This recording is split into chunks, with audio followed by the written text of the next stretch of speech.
Hi Thomas, how are you? I'm well. How are you? I'm good, thank you. First off, congratulations on the Oh, series. I had a really fun time binging it. To Uh, start with, excellent. what was it that brought you to this project? Was there anything that you really liked about the series that sort of said Yes, I that? really liked Kristen and Bobby Lopez. So I'd been friendly with Kristen and Bobby for years, and then I'd been trying to find something to do with them on stage and trying to find something to do with them on screen. And this felt like something that allowed both those things to happen. So I knew that they had lots of ideas that they were working on. And so I reached out to them in March of 2020, maybe April 2020. Um, that time we all remember so well. We're trying to figure out what was going on. And I asked them if there was anything that they'd been working on or were currently working on that they thought could live in this serialized form. And they said, there was this musical that we started 13 years ago. And I said, "Oh, you mean up here?" And I remember when they were developing it, and they said, "Yes." And I said, "Well, what do you think?" And they said, "We've always wanted to revisit it, and maybe this would be an opportunity."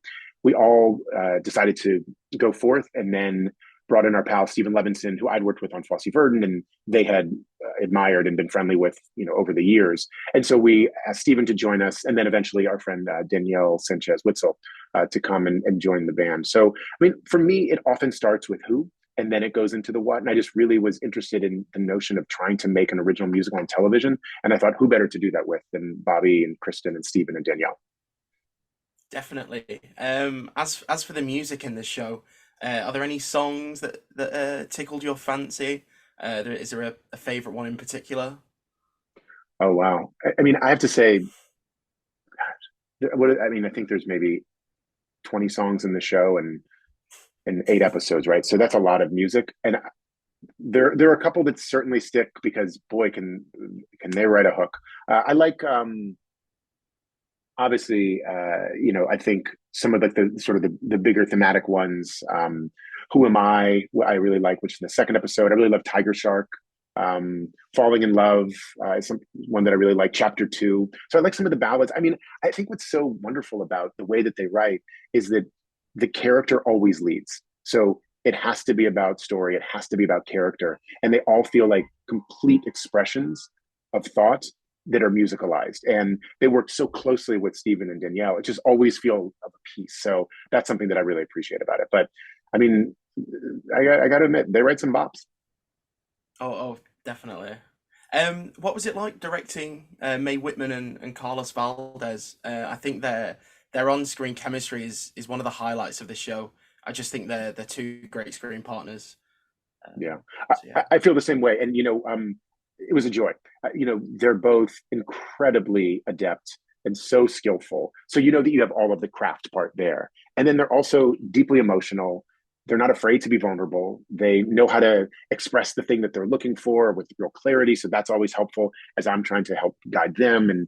And they also, they love music, and so the music sort of just pours out of them. But it was easeful working with him. It was just, how can we do this? How can we make it better? What do you need? And then there was nothing we ever asked them to do that they weren't able to do. It was a really terrific partnership. Obviously, Up Here deals with inner voices. If for some reason you had to pick someone you've worked with to be one of your inner voices, who would you go for? Oh boy. Well, I mean, I will say, like, often it's your collaborators, and so there's definitely, a Kristen and a Bobby and a Steven somewhere, with Danielle talking to me, and often, and I think that is something that I love about collaboration. When I'm putting together a number that has dance in it, I hear Sonia's voice. I hear our DP's voice. So I tend to think it's, whomever it is that I'm working with often is the person that gets in there. And luckily, they're all kind and no one raises their voice. So any of them are welcome. And finally, you've just revived Sweeney Todd. Is there anything in the pipeline after Sweeney Todd? Is there something you're working on I next, think a nap. I'm perhaps? going to take a nap after that. I'm doing another show for Hulu currently, which is called We Were the Lucky Ones, which is being shot in Romania. And I'm producing the series, and I directed the first, and I'll go back and direct the eighth episode. Erica Lopez is running the show, and it's based on a book that a friend of mine who I've known for over 20 years wrote about her family. And it's a drama for Hulu. It's a limited series. So we're currently in production on that. So I'm cutting that as well right now, and we're continuing to shoot. And then I'll go back to Romania to finish it up. So that's next up. Perfect. That's very exciting. Thank you so much. Once I again, appreciate it. congratulations on the series. Thank you. I'm so happy you liked it, and thanks for watching.